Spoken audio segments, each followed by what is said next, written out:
Muy buenos días. Vamos a ver las obligaciones del vendedor en la Convención de Viena.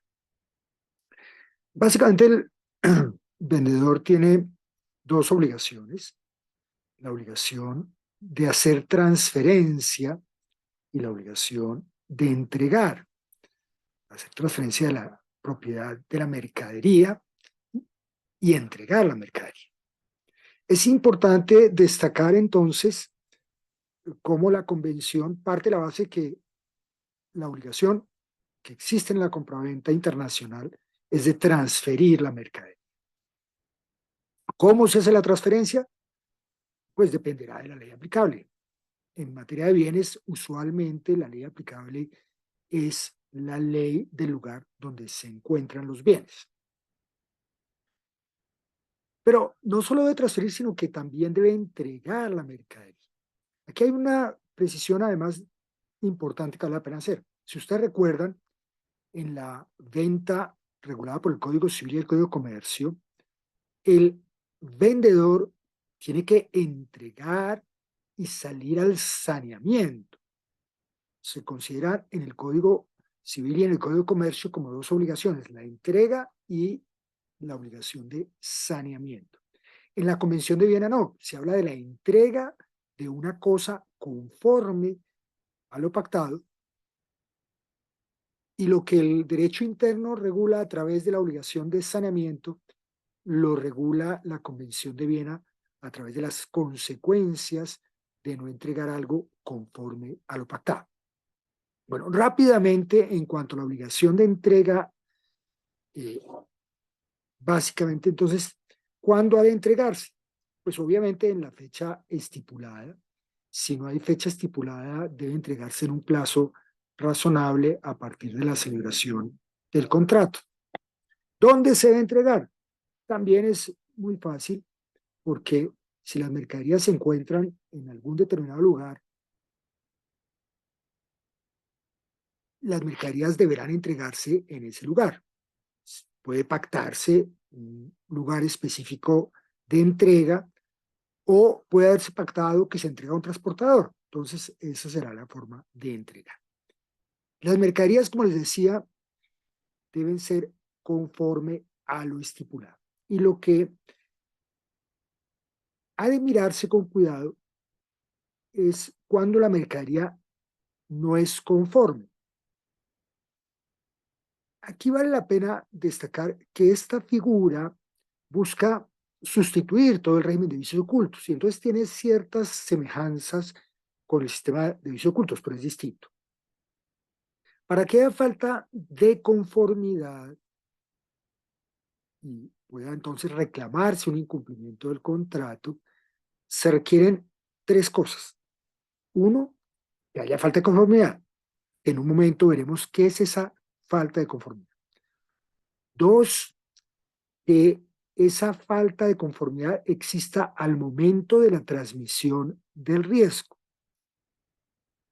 Y tres, que esa falta de conformidad no haya sido conocida y además haya podido ser ignorada por el comprador. Si ustedes lo comparan con los vicios ocultos, encuentran que hay ciertas semejanzas. Recordemos que el vicio oculto supone un vicio que existe al tiempo del contrato y que sea oculto. Entonces hay cierta semejanza, pero no hay una identidad. No se puede decir que este simplemente es un sistema de vicios ocultos. Entonces veamos lo primero. Se requiere que haya una falta de conformidad. La falta de conformidad se produce cuando las mercaderías no son aptas para el uso ordinario. Es la regla general. Y ahí viene una precisión interesante. ¿Cuál es el uso ordinario? Recordemos que la Convención de Viena está hecha para regular el contrato de venta entre comerciantes. Desde esa perspectiva, entonces, ¿cuál es el uso ordinario de una mercadería que compra un comerciante? Normalmente no es quedarse con ella, sino revenderla. Entonces, tradicionalmente se ha dicho, el uso ordinario de las mercaderías en el comercio internacional es la venta. Entonces, las mercaderías normalmente van a ser aptas para su uso cuando son idóneas para ser vendidas en el comercio. Y ahí viene otra regla complementaria, una vez vale la pena señalar, y es que las mercaderías deben ser aptas no solo para el uso ordinario, sino para cualquier uso especial que el comprador, perdón, le haya hecho saber al vendedor a más tardar el momento de la celebración del contrato. Hay una excepción que veremos en un momento, es decir, salvo que no pudiera confiar, dice la ley, en la competencia y juicio del vendedor para garantizar las calidades. Entonces veamos un poco algunos temas que son interesantes. Uno de los grandes problemas que se han discutido en este tema es que normalmente el comercio internacional, el vendedor está en un lugar y el comprador está en otro. Y se trata de vender mercaderías que se puedan revender. Y las condiciones para revender esas mercaderías pueden ser distintas en el lugar donde está el comprador y el vendedor. Voy a citar un caso muy conocido, antiguo, y es el caso de los mejillones, podríamos llamarlo así. En este caso se vendieron unos mejillones, unos moluscos, por un vendedor suizo a un comprador alemán. Ese comprador alemán los quería adquirir para enajenarlos en sus supermercados. ¿Y cuál fue el problema que se presentó? Que cuando se recibieron los mejillones se encontró que esos mejillones no cumplían los estándares sanitarios alemanes. Es decir, la composición del mejillón incluía minerales que excedían los límites que establecía el régimen alemán. Ahora, vale la pena aclarar que si uno miraba la legislación suiza, la regulación suiza era menos exigente que la regulación alemana y los mejillones cumplían los parámetros suizos. Entonces surgió una discusión, porque obviamente el vendedor suizo decía, mis mejillones son aptos para el consumo en Suiza, yo estoy en Suiza. Y el comprador alemán decía, no, pero es que yo los compré para venderlos en Alemania, no cumplen el estándar que exige la ley alemana. Finalmente, el caso lo decidió un juez alemán y el juez alemán consideró que en este caso tenía razón el vendedor suizo. El vendedor suizo no tenía por qué conocer los requerimientos alemanes y por consiguiente no tenía por qué responder que la mercadería satisfaciera esas condiciones. Puede haber casos distintos. Es muy usual hablar del tema de, por ejemplo, los judíos. Los judíos no comen carne de cerdo. Entonces, una pregunta que uno podría hacerse, ¿qué pasa si una persona en Colombia que produce salchichas le vende esas salchichas a una empresa en Israel para comercializar las salchichas en Israel? ¿Debe la empresa tomar cuidado al producir las salchichas de que no tengan cerdo? Pues la verdad es que mucha gente sostiene que sí, porque dice, todo el mundo sabe que los judíos no comen cerdo, y si la empresa sabe que las salchichas están destinadas a ser comercializadas en Israel, debería tomar medidas para que ello no ocurra. Por el contrario, por lo menos en Colombia, no es conocido que la carne que se va a comercializar en países musulmanes debe haber cumplido ciertas condiciones, porque hay que sacrificar los animales conforme a ciertas reglas, si no la carne es impura.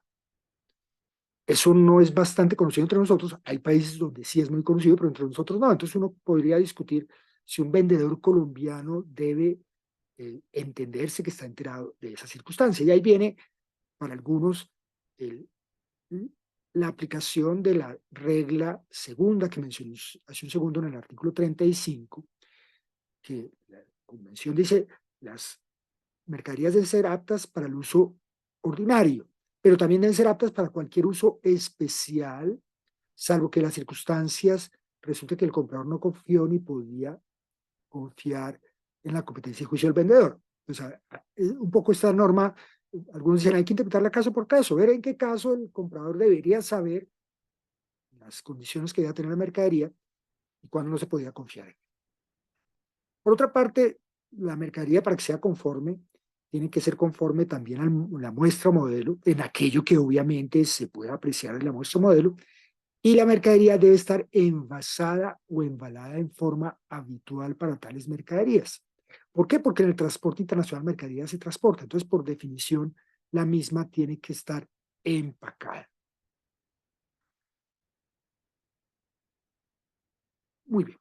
Lo segundo que se requiere para que pueda alegarse la falta de conformidad es que el comprador no conociera la falta de conformidad y la pudiera ignorar, mejor, no la conociera y la pudiera ignorar al momento de la celebración del contrato.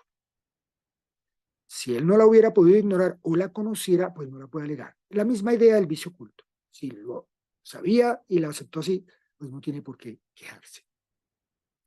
Y la tercera condición que exige la convención, que es interesante, es que esa falta de conformidad, dice el artículo 36, debe existir al momento de la transmisión del riesgo. Y aquí una consideración rápida que vale la pena señalar, y es que si comparamos esta última regla con las reglas de los vicios ocultos, se aprecia que la regla de la falta de conformidad corresponde muy bien con las reglas de vicios ocultos del Código Civil, porque recuerden, el vicio oculto debe existir al tiempo del contrato, pero también el Código Civil dice que la transmisión del riesgo se produce al momento del contrato. Por el contrario, si comparamos esta regla con la regla del Código de Comercio, se aprecia que hay una diferencia fundamental, porque el Código de Comercio en materia de vicios ocultos siguió el Código Civil, habló de la existencia del vicio al tiempo del contrato. Sin embargo, no siguió el Código Civil en materia de transmisión de riesgo, porque la transmisión del riesgo se produce con la entrega. Entonces, fíjese que ahí hay algo raro, porque el sistema del Código de Comercio no corresponde al sistema de la Convención de Viena. Alguno de los dos no parece razonable. Si uno lo piensa con cuidado, es realmente el sistema del Código de Comercio el que está mal. El sistema del Código de Comercio tomó una figura del Código Civil, la de los vicios ocultos, sin hacer ningún ajuste, pero sí hizo un cambio en la transmisión del riesgo, y eso hace que la solución del Código de Comercio no sea perfecta, sino es defectuosa, porque hay casos absurdos. Hay casos absurdos en la medida en que puede ocurrir que el vicio oculto exista el tiempo del contrato y entonces la mercadería se pierda como consecuencia del vicio antes de la entrega, y allí habría entonces la obligación de sanear los vicios, pero no se ha entregado, no se ha transmitido el riesgo. Entonces hay una cosa que me parece razonable.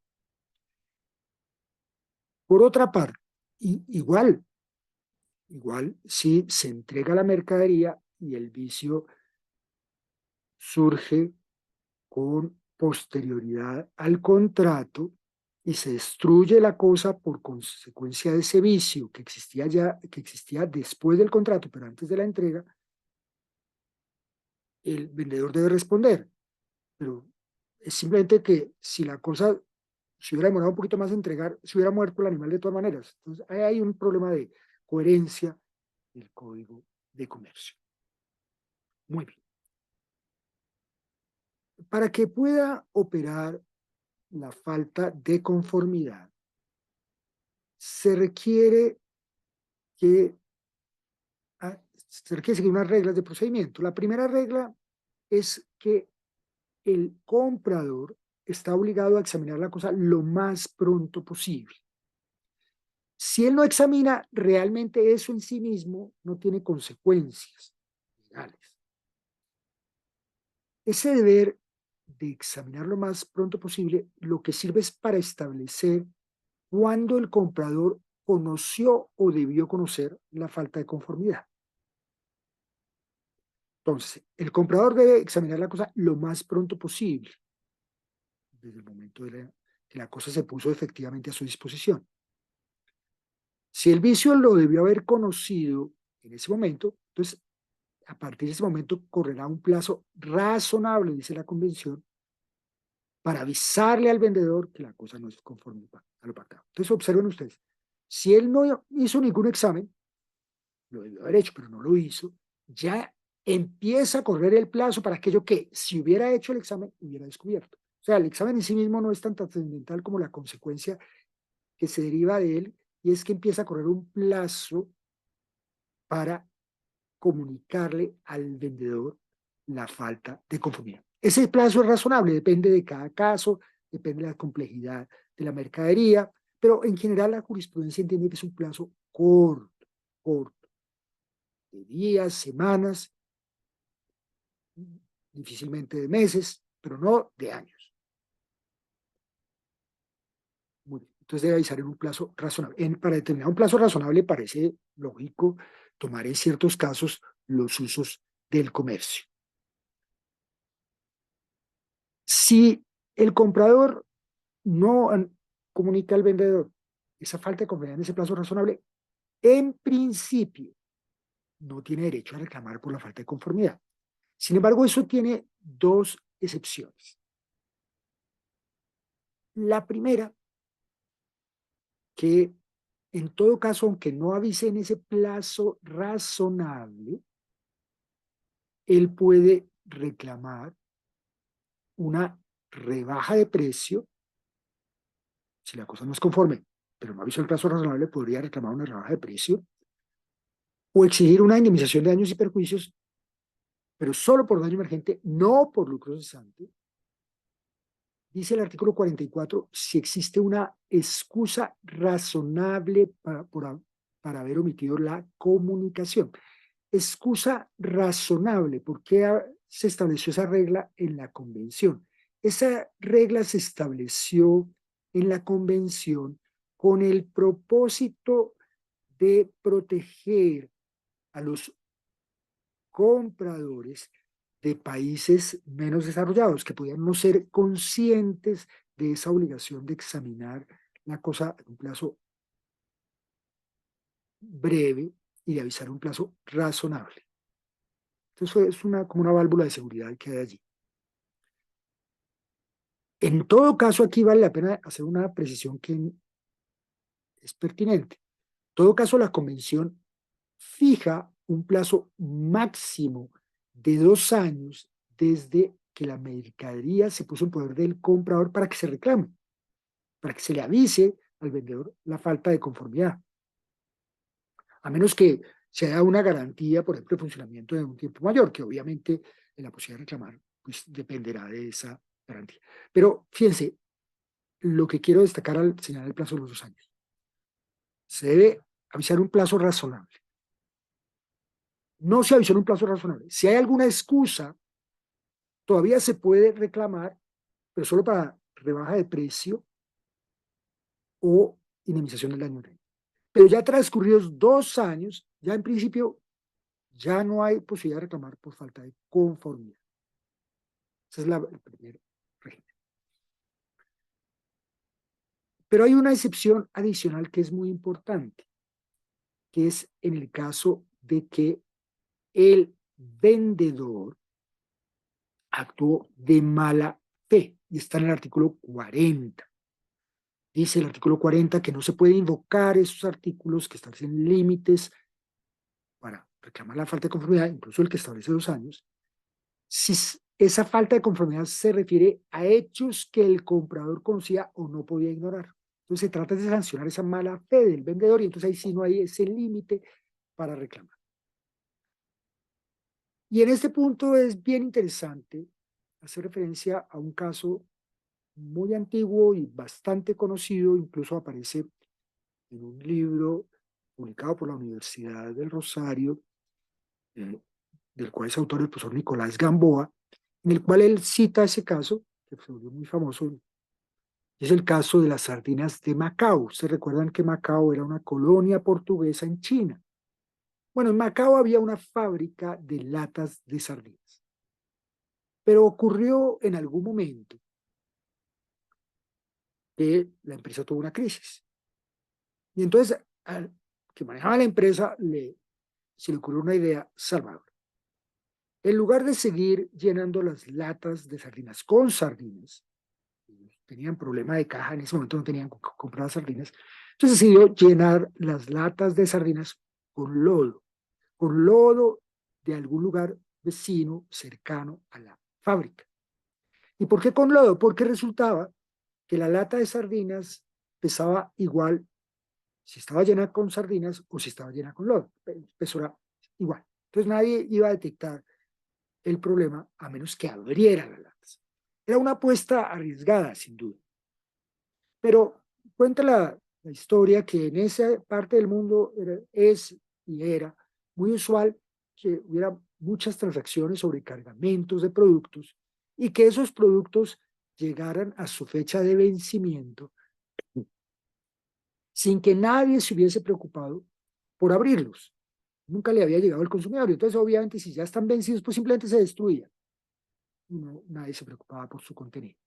Entonces, un poco la apuesta de esta empresa era que al final del día se venciera la producción, los cargamentos afectados, la producción afectada, y que nadie hubiera reclamado. Pero las cosas salen mal, hubo una catástrofe natural y entonces empezaron a acudir a los alimentos que hubiera a disposición y en algún momento acudieron a ese cargamento que se estaba negociando en diferentes momentos y el cargamento llegó a los supermercados, llegó a los consumidores. Y obviamente el consumidor, imagínese usted la escena, un consumidor que quiere comerse un sándwich de sardinas o lo que ustedes prefieran, y cuando abre la lata de sardinas se encuentra que lo que hay es lodo.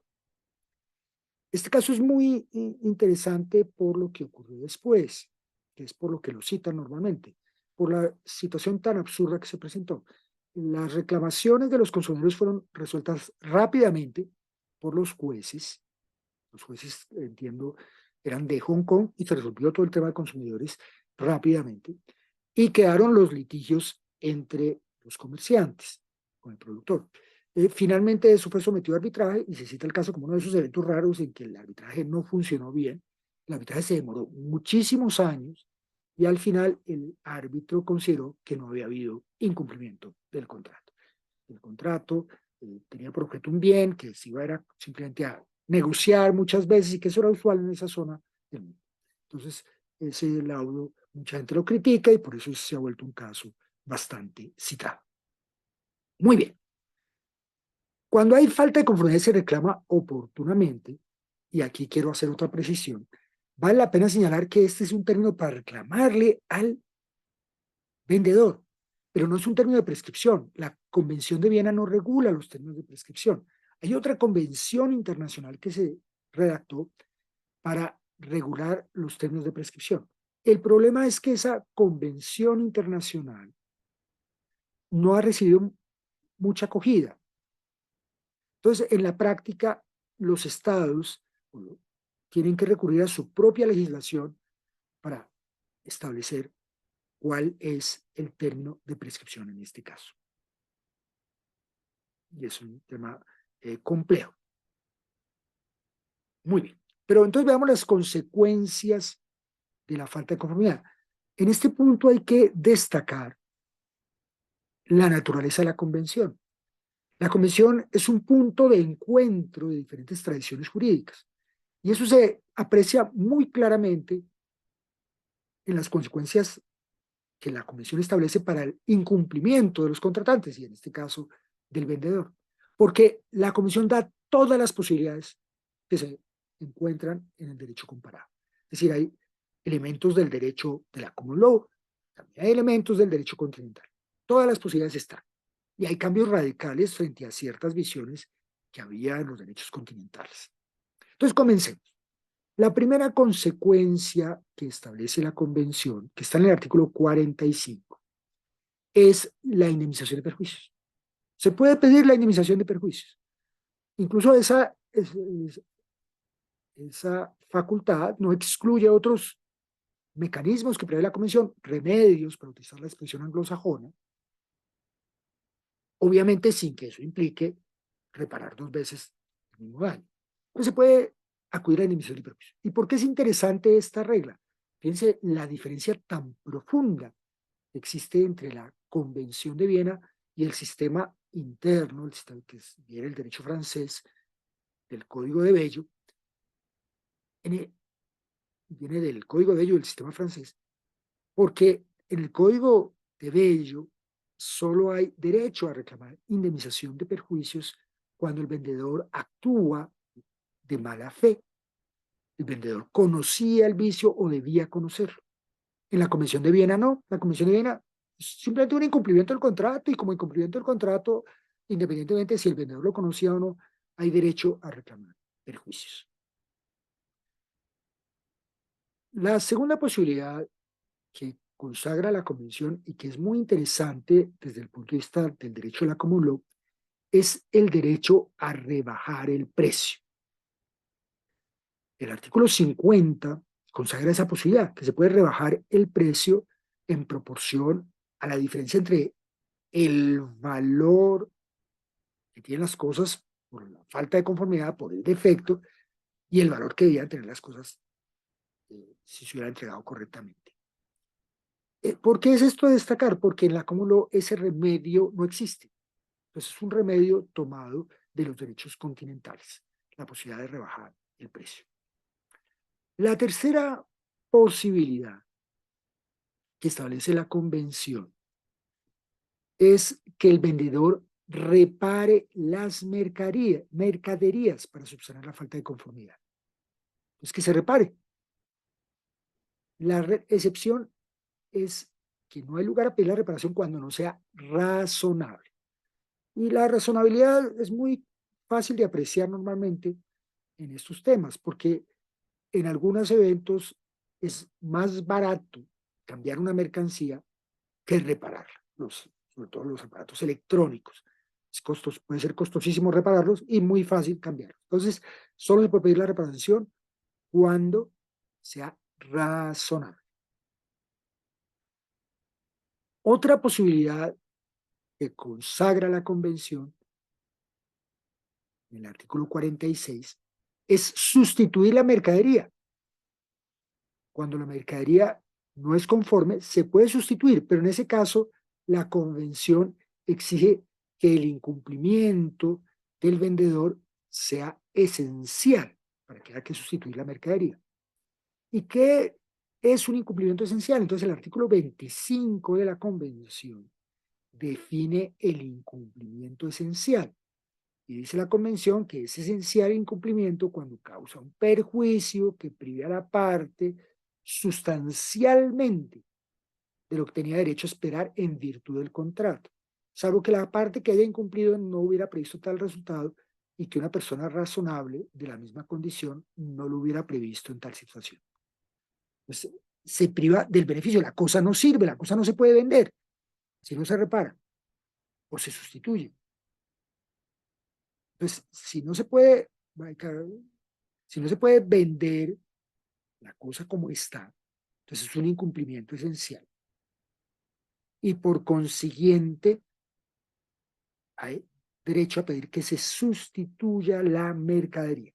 Obviamente, para que este mecanismo pueda operar, debería entenderse que el contrato no versa sobre un cuerpo cierto, porque si el contrato versa sobre un cuerpo cierto, se estaría cambiando el contrato, y eso no es posible. Es precisamente cuando se trata de mercaderías como bienes de género. La otra posibilidad que establece la convención es la resolución del contrato. La resolución también requiere que haya un incumplimiento esencial.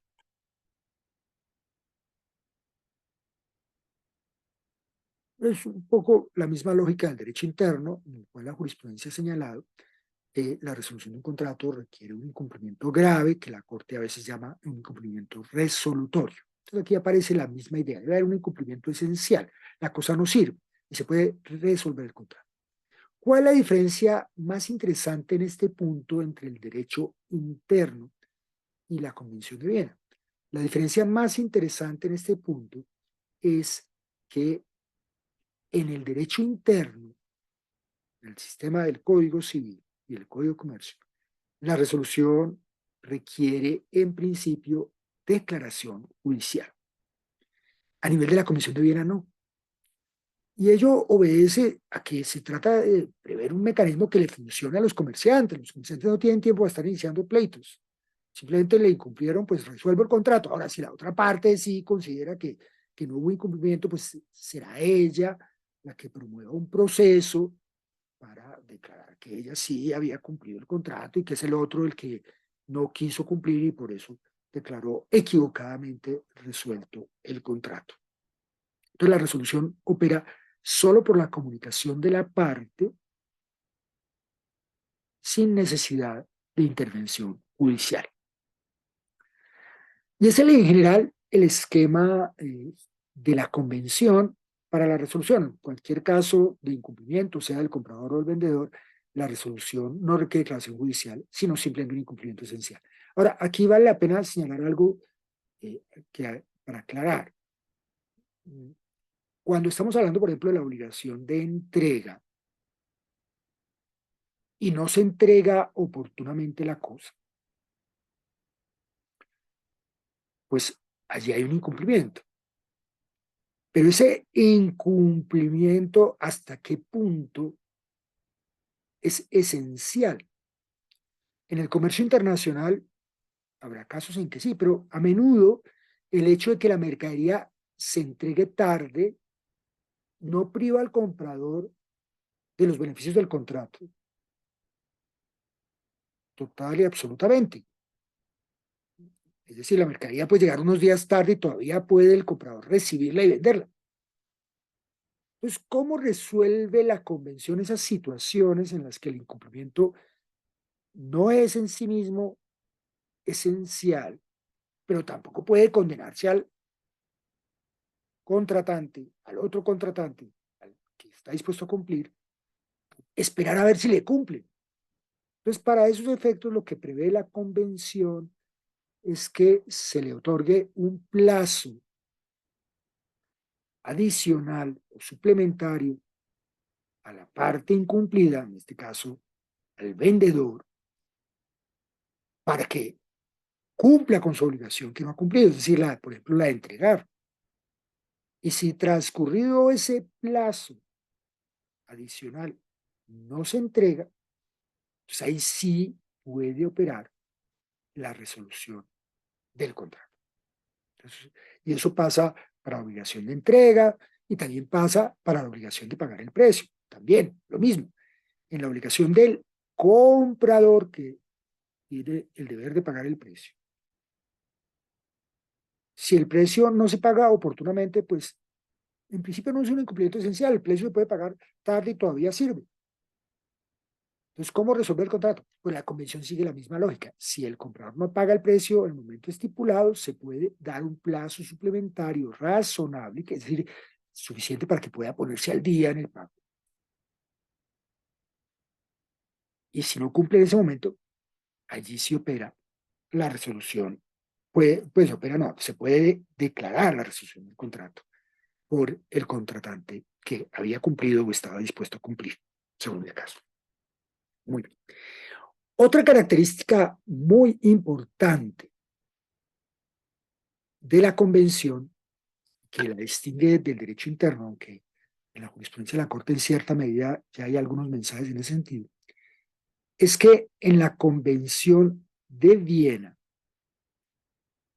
el contratante incumplido puede subsanar el incumplimiento.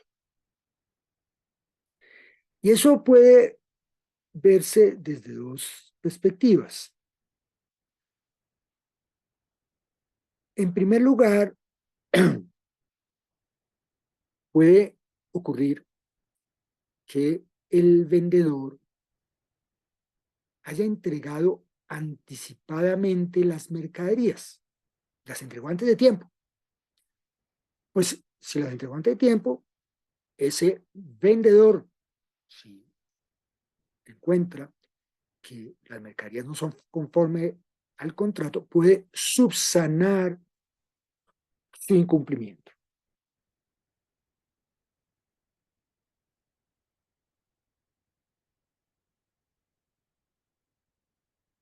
Ahora, pero aún después puede haber subsanación del incumplimiento, bien sea por iniciativa del comprador o por iniciativa del vendedor.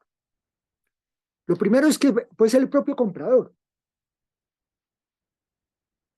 El propio comprador le puede dar un plazo adicional al vendedor para que subsane el incumplimiento, sin que eso signifique que no puede reclamar perjuicios. Es un plazo adicional para que subsane el incumplimiento, pero podrá reclamar los perjuicios que la demora le haya causado. Pero por otro lado, puede ser el propio vendedor el que tome la iniciativa de subsanar su incumplimiento y la convención le da un derecho al vendedor de subsanar el incumplimiento si lo puede hacer sin demora excesiva, sin causar al comprador inconvenientes excesivos o incertidumbres en cuanto al reembolso de los gastos anticipados por el comprador. Y obviamente, siempre podrá ese comprador al que se le incumplió pedir perjuicios. Entonces se trata de asegurarse de que el contrato pueda cumplirse. Ahora, el vendedor le va a manifestar al comprador que él está dispuesto a cumplir y entonces le manda un aviso en ese sentido. El comprador puede decir estoy de acuerdo, pero sin perjuicio de los perjuicios de la indemnización que usted me debe. Y en ese caso el comprador no puede actuar. Incluso el vendedor puede subsanar si le dice al comprador y el comprador no dice nada. Se puede entender que ese comprador está dispuesto a aceptar que le subsanen el incumplimiento. Cuando ha transcurrido un plazo razonable sin que le haya dado respuesta a esa solicitud del vendedor.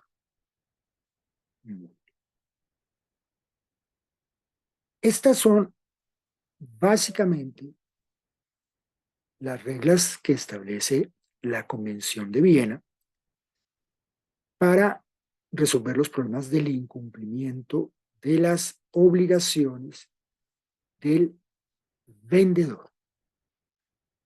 ¿Cuáles son las obligaciones del comprador? Rápidamente.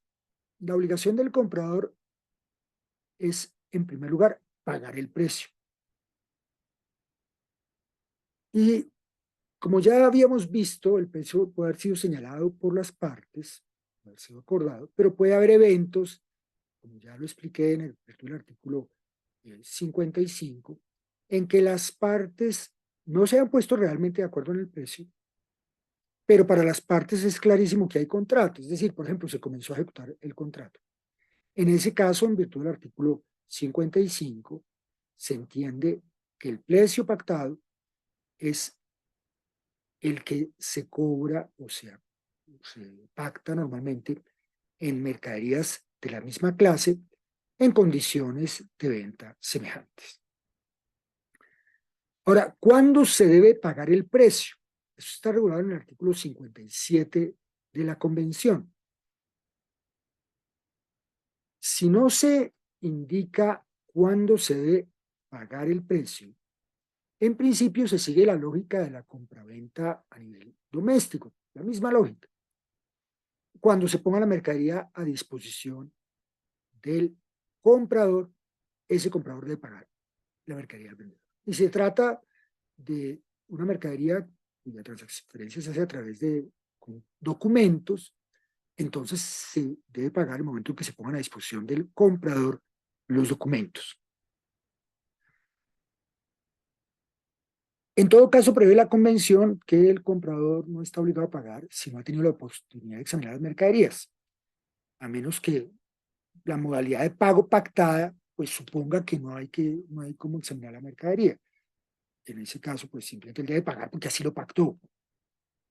Pues paga el momento de la entrega. ¿Dónde se paga?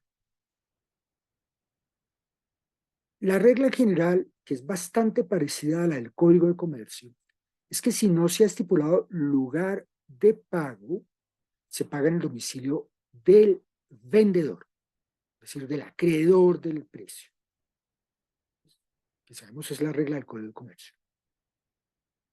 Cuando la mercadería se debe pagar contra entrega de mercaderías o documentos, pues obviamente se pagará en ese lugar donde se entrega.